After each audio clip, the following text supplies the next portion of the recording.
Today, I'm creating beautiful cyanotype prints, also known as sun prints. To start, I need to create the cyanotype solution and give it a good shake. Once activated, this light-sensitive solution begins developing the moment it hits sunlight. Using a sponge brush, I apply an even coat onto thick watercolor paper. You want a smooth, consistent layer for the best results. When it comes to design, I've found that delicate greenery and fine botanical details create the most dramatic prints. You can overlap leaves and stems to build depth and dimension. Once the arrangement is set, I carefully place a sheet of glass over the top to press everything flat and keep the elements in place. Now it's time for the magic. I take the prepared prints outside and expose them to direct sunlight. After about 3 minutes, you'll already notice the color shifting from greenish tones to a deep blue-gray. Next, I rinse the prints in cold water. As the water washes over the paper, you'll see the transformation happen instantly. The areas covered by plants stay light, while the exposed areas deepen in color. The prints will continue to intensify over the next 24 hours. And here are the finished cyanotype prints, framed and fully developed. Just look at that rich, vibrant blue. This technique dates back to the 19th century, yet it still feels modern and timeless today. What I'm using is this. It's called a gel plate, and it's like a huge lump of jelly. And here I have a collection of greenery from my garden. I've got some leaves, I've got some grass. This is horsetail, which is great for printing with. And I'm now going to start the process. So I'm taking some of the blue paint and I'm going to squirt some into the center of the plate. You don't need a lot. And when you first start doing this, you will use too much. I think everybody does to start with, but you really don't need a lot.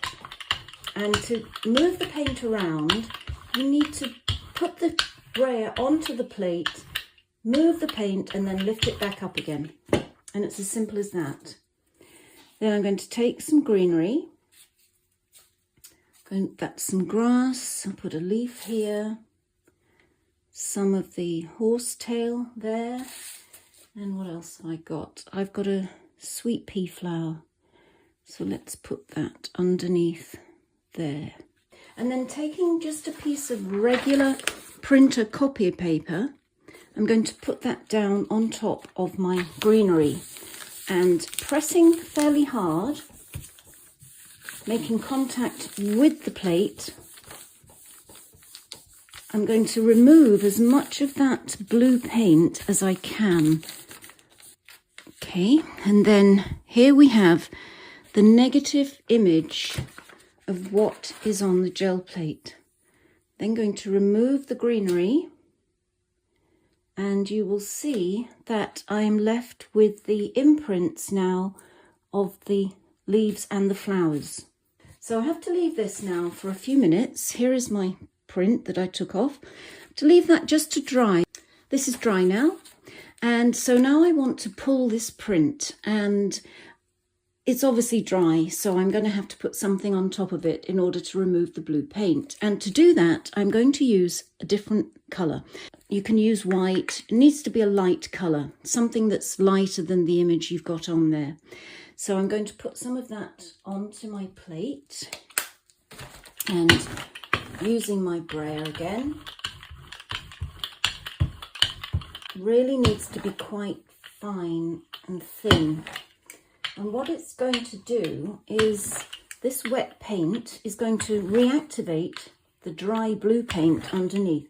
And can you see the image is beginning to show? That's what we're looking for.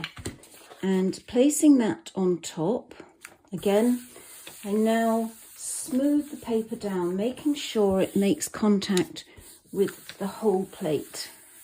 You can have a little peep to see if it's working, and yes, it is. So I'm going to take it from the top.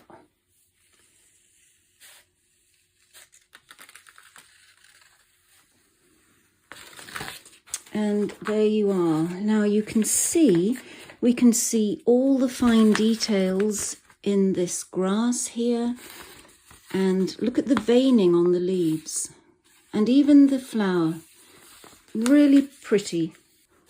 So again, I now have a clean plate because that has removed everything pretty much. And I'm not worried if there's little bits left behind. But before I print, I'm going to use some yellow first. And I'm going to put some yellow on the plate using my brayer. I'm going to spread the paint all over. Same process, put the brayer down, lift it up, moving the paint like that. Don't press hard, just needs quite a fine touch. And then taking a piece of cardboard that has this kind of wavy line in it, I'm going to press that into the gel plate and make a pattern. See, and so where I've pressed that down, it has removed the paint. You will find patterns all over your house, even on the bottom of your shoes, which is pretty amazing. So now I'm going to take a print of that.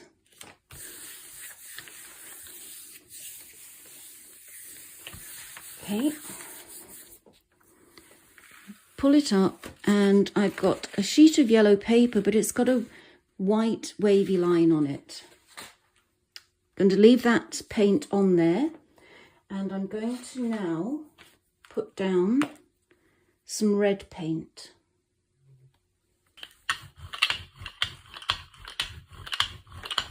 Taking my piece of fern and this dead flower, I'm going to put that there, and using this sheet of yellow paper, I'm going to press down over the top.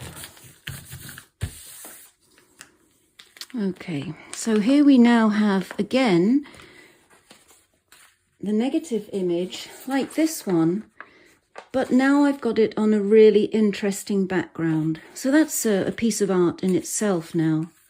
Now I'm going to add a layer of my unbleached titanium again.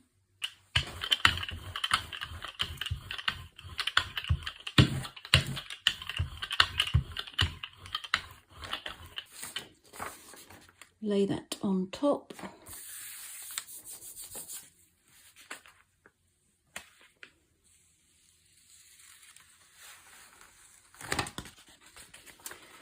And there we have the print, and just look at the detail there of the fern and my dead flower. It's picked up all the tiny details. And here are my two prints. Just show you the detail now on the first one, the negative image. You can see all the little yellow and white wiggly lines. And the second image that has picked up all the fine detail on the reverse side of the leaves and even on my dead plant. And here they are framed. Look at that instant art that literally took me just a few minutes to make.